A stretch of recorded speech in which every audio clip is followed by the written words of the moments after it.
sta per iniziare, lo streaming sta per iniziare.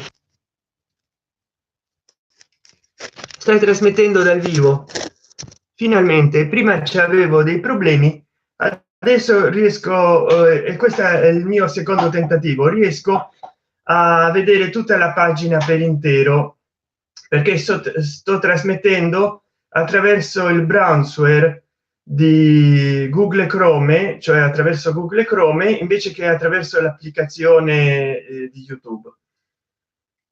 Allora, prima ho avuto dei problemi e ho riniziato lo streaming. Vi ricordo a tutte e tutti voi che se volete supportare il mio canale, commentate questo video, condividetelo affinché anche altri possano commentarlo, e quando non faccio dei video, che a volte passa del tempo, mi raccomando, guardatevi i miei vecchi video. Ma in questo video ieri ne ho fatto uno, in questo nuovo live che faccio direttamente con il browser, con Google Chrome.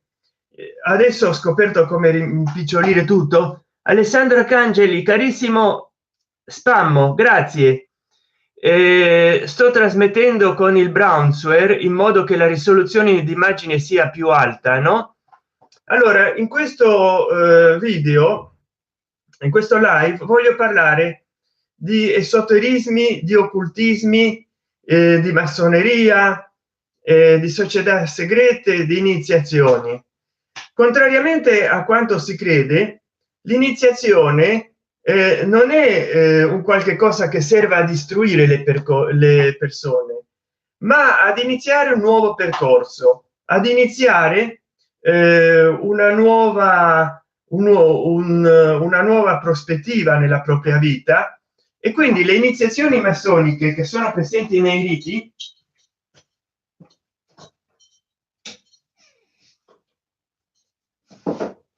progressivamente riorientano il candidato in una nuova direzione, e quindi in tutti i gradi per esempio del rito scozzese, perché la massoneria in essenza è solo i primi 3 gradi dei riti azzurri, poi tutti gli altri sono riti come il rito scozzese, il rito di York. La massoneria di rito scozzese, cioè il rito scozzese, c'ha 33 gradi.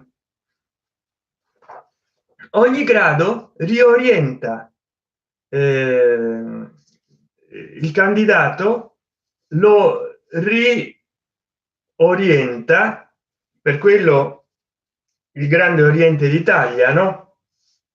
Perché per orientarsi bisogna disorientarsi.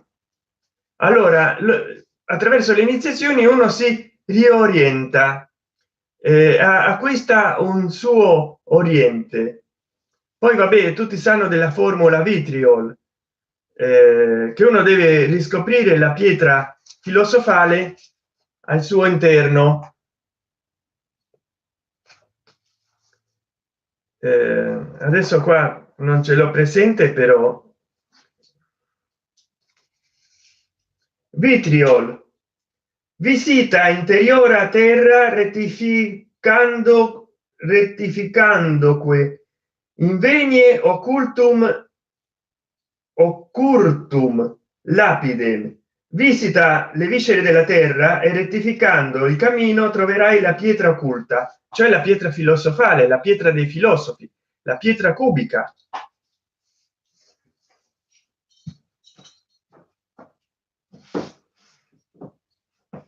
La pietra cubica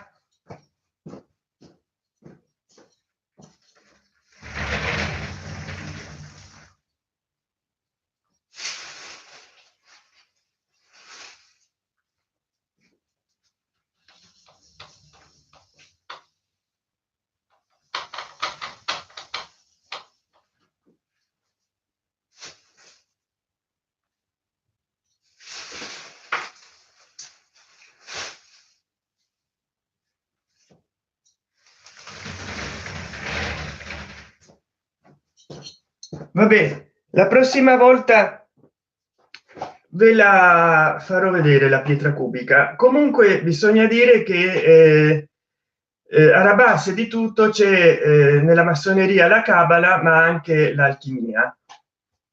E i cinesi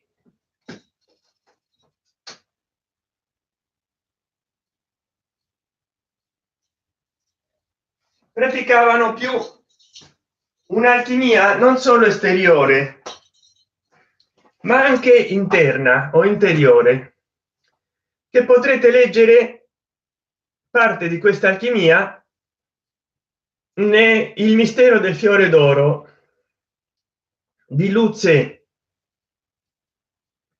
Il trattato sul mistero del fiore d'oro del grande uno è quasi l'unico testo completo che si conosca riguardante le pratiche iniziatiche cinesi e in particolare il taoismo operativo. Su esso il noto sinologo Richard Wilhelm è stato il primo ad attirare l'attenzione dopo essere riuscito a procurarsi una copia del libro in precedenza riservato ad organizzazioni segrete. Gli insegnamenti corrispondenti erano stati per lungo tempo trasmessi per via orale. Essi sono attribuiti al maestro Lu Tse, che visse tra la fine dell'VIII secolo e il principio del IX d.C. ed hanno per oggetto procedimenti di una alchimia interiore spirituale, la quale con particolari tecniche di meditazione e di direzione delle correnti sottili dell'organismo mira alla trasmutazione e all'integrazione dell'essere umano, alla dischiusura della coscienza sulla trascendenza e sull'originario, dischiusura simboleggiata appunto dal fiore d'oro. Gli insegnamenti si rifanno non solo al taoismo ma anche alla forma zen, in cinese Chan, del buddismo. Si tratta di un documento assai interessante, unico nel suo genere, anche se dal contenuto talvolta ermetico e misterioso per la natura stessa dell'argomento, che però il Grison ha cercato di lumeggiare in un ampio studio introduttivo nel quale egli si rifà ad un insieme di tradizioni affini sia dello stesso ceppo che di altre aree culturali. Tradotto in diverse lingue, questo trattato sul fiore d'oro viene considerato come un classico della letteratura esoterica, ma non è privo di interesse anche da un punto di vista non specialistico o di storia delle religioni. Allora, che ne pensate voi dell'esoterismo, dell'occultismo e delle iniziazioni? Va detto che una delle occultiste, perché molti non sanno che ha fatto occultismo, ma una delle occultiste più lette è Elena Petrovna Blavatsky, Iside svelata, unveiled. Capito? Lei è una delle occultiste più lette dell'Occidente, che ha fatto un sincretismo veramente interessante. Soprattutto si è ispirata molto alle civiltà dell'Oriente, ma bisogna tenere presente che comunque è un sincretismo tutto suo, che è molto personale, può anche essere molto discutibile. Quindi io sto facendo una rubrica letteraria, poi nello schermo mi vedo piccolo piccolo perché in pratica c'è tutta la pagina web nel cellulare. Poi che altri libri vi posso raccomandare, perché io non so poi come titolerò il video.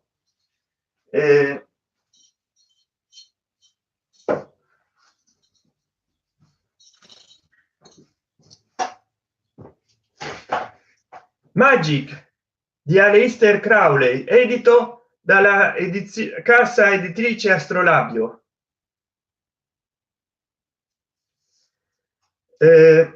In questa sua opera fondamentale il più grande mago dei nostri tempi riporta a nuova vita i principi dello yoga e dell'alchimia assieme ai culti misterici orientali, dando origine a un nuovo sistema di magia sessuale, la più potente mai praticata. Comunque in Magic, in questa edizione italiana, si ha l'edizione di molti testi di Aleister Crowley, perché ci sono il book 4 e altri libri, quindi in realtà io non ho trovato in inglese, vedete, la magia book, libro 4, la magia teorica e pratica, che in inglese è uscito come book 4. Non ho trovato un libro così completo con molte opere di Crowley come questo qua. Quindi questo qua è più di un libro di Crowley, sono molti suoi libri. Qua le sue posizioni di yoga ispirate all'antico Egitto, poi ci sono in internet, cercatele. E quindi vabbè, poi ha scritto delle novelle Crowley.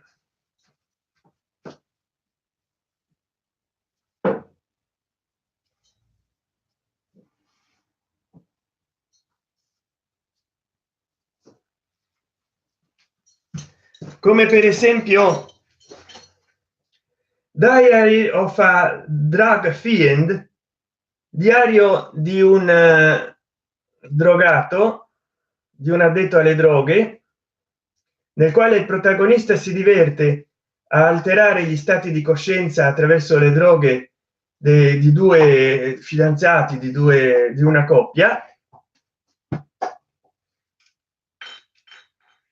Vado a cena, poi torno se ci sei. A dopo. Ciao Alessandro Arcangeli, ciao.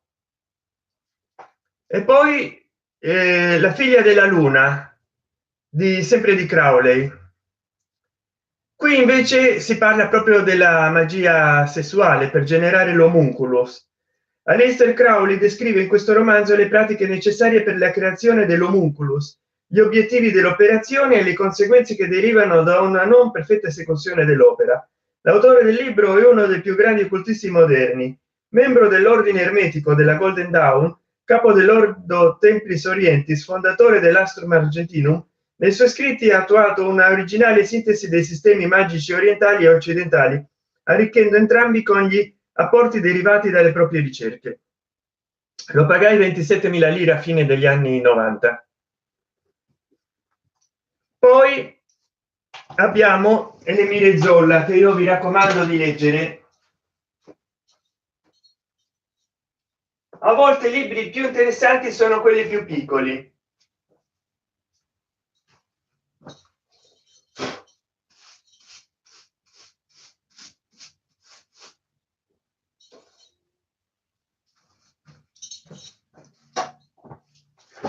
I libri più interessanti sono quelli più piccoli. Innanzitutto questo, che è piccolo ma c'ha 366 pagine, qualcosa del genere. Che cos'è la tradizione? Tanto si parla di civiltà e di tradizioni, di culture. Ecco, che cos'è la tradizione di Elimire Zolla? Importante. Poi le tre vie.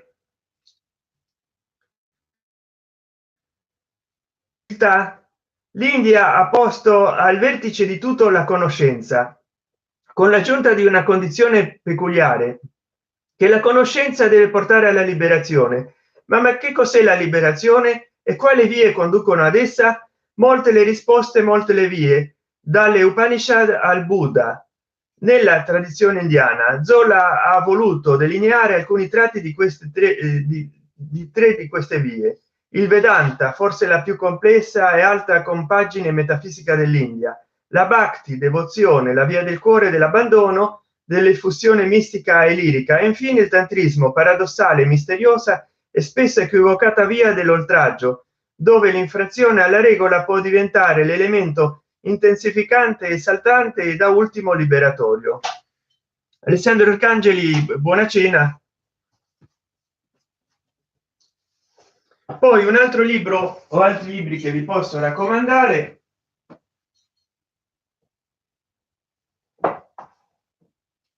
sono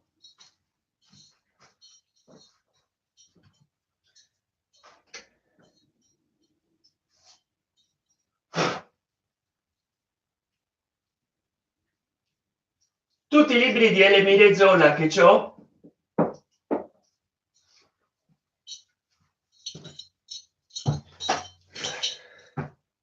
Le meraviglie della natura, che parla di alchimia,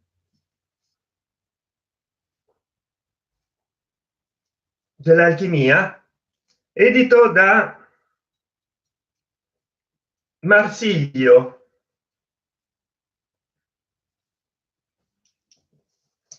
Poi verità segrete esposte in evidenza,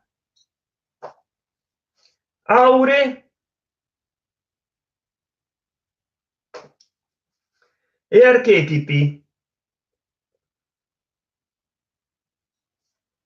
E poi vabbè, di Susanna Tamarro, già che ci stiamo, La testa tra le nuvole, che è bellissimo, sempre della... Oggi, parlando di libri, faccio contento al nostro amico Mario Circello o Ciriello.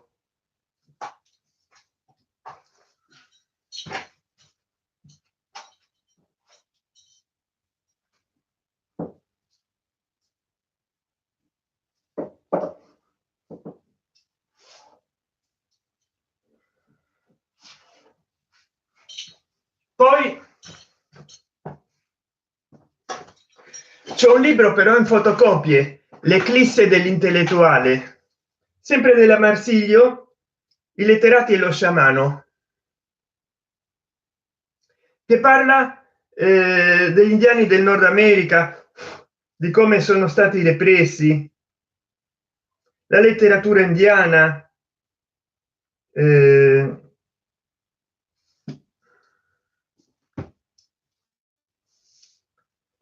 lo stupore infantile, libro molto bello questo, leggetelo, è della biblioteca Adelphi. E questo è stato il mio primo libro di Elimire Zola, un battone, ma vale la pena leggerlo, è di quasi 600 pagine. Uscite dal mondo,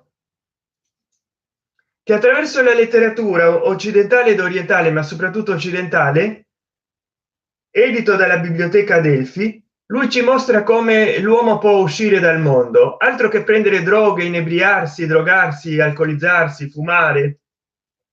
Uno può avere delle uscite dal mondo senza drogarsi, si può evadere dalla realtà, perché la realtà è una costruzione della nostra mente e non c'è bisogno di intossicarsi o di inebriarsi per evadere la realtà.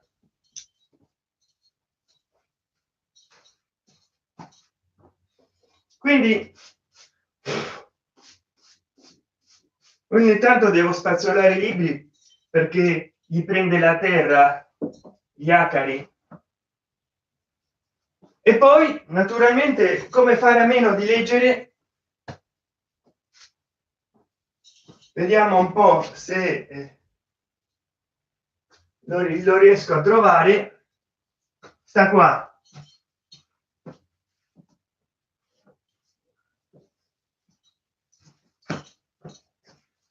Per raggiungere stati alteri di coscienza eccetera, ma lui usava il peyote, Carlos Castaneda, A scuola dallo stregone, che è un classico della letteratura, dell'astrolabio. Adesso siamo passati di nuovo all'astrolabio. Carlos Castaneda, Una realtà separata,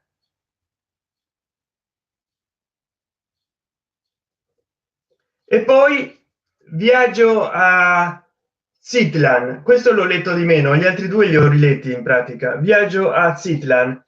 Questi sono i primi tre, è una trilogia imperdibile.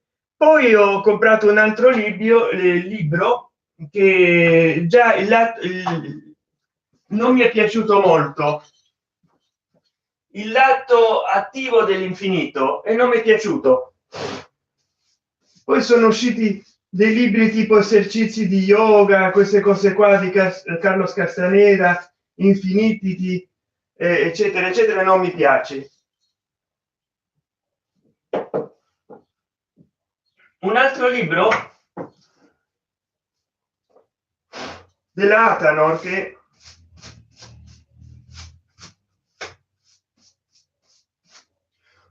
pieno di terra perché da molto tempo che non lo leggo, che è scritto in un idioma un po' vetusto, e dell'Atanor, l'editoriale massonica del rito scozzese di prima, che mia madre mi regalò quando andavo nel liceo, non nel liceo, nell'istituto ragionieristico, la Beatrice di Dante, che non so se gli costò quasi 100.000 lire.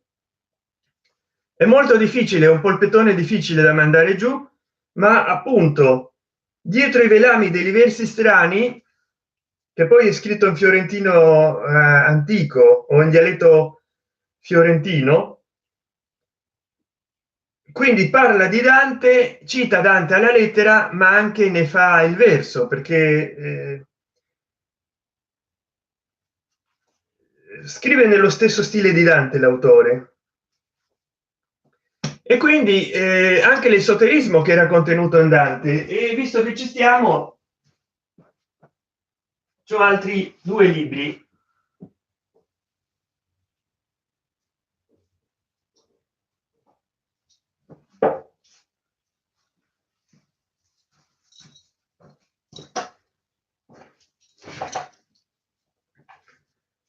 L'Apocalisse di San Giovanni, i mostri dell'Apocalisse. Questo libro quasi non si trova più.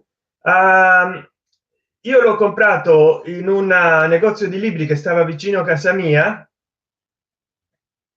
a Casal Paloco, e veramente le due ragazze che lavoravano lì, non so se ci sarà ancora quel negozio di libri, ma stava vicino a casa mia, e l'hanno aperto proprio di recente, non è che c'è sempre stato.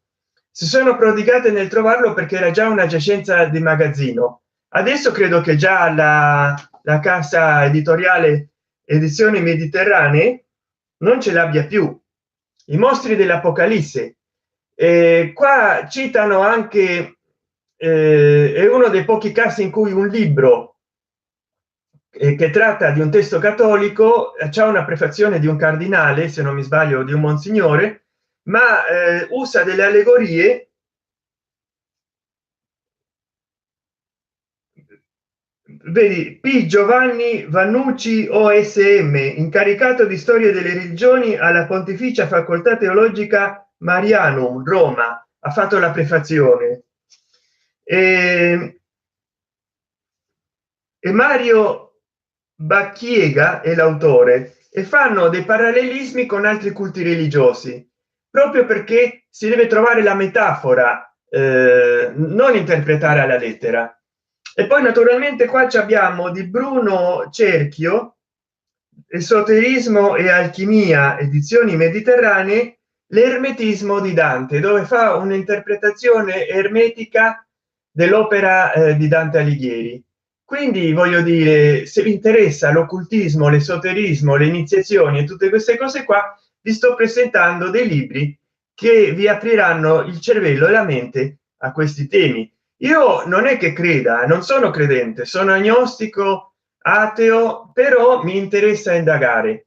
Se voi siete credenti, allora a maggior ragione leggete tutti questi libri che io vi ho appena fatto vedere o di cui vi ho accennato. L'ermetismo di Dante: a scuola abbiamo studiato la Divina Commedia soprattutto, ed altre opere, a volte molto sommariamente, ma non ci spiegano mai il contenuto. Allora, l'ermetismo di Dante e i mostri dell'Apocalisse, questo libro magari lo dovrete trovare usato, perché ormai non lo ristampano più, la gente legge sempre di meno, e questo era un testo di nicchia. Io ce l'ho e ho avuto la fortuna di leggerlo, adesso lo sto per rileggere, ma chi non ce l'ha e chi non ce l'ha nisba, allora lo deve trovare usato.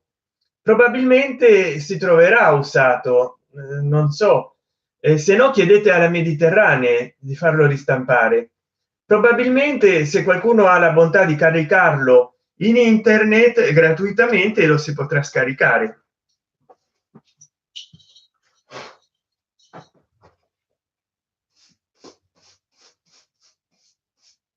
che altro libro suggerirvi, che altro libro consigliarvi che sia pertinente al titolo del video, perché io poi mi faccio tentare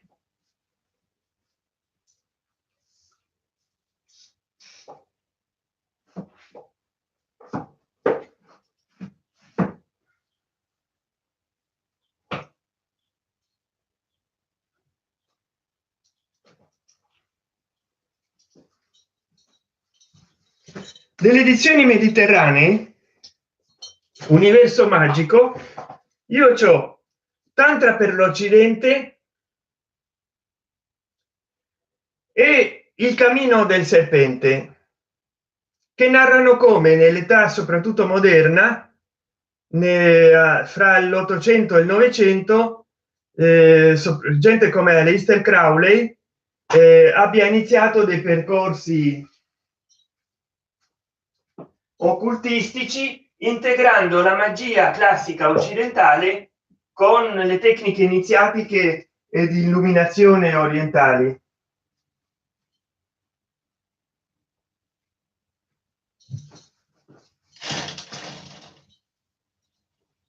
Poi vabbè, vi lascio e vi ringrazio di avermi seguito fin qui. Alla prossima.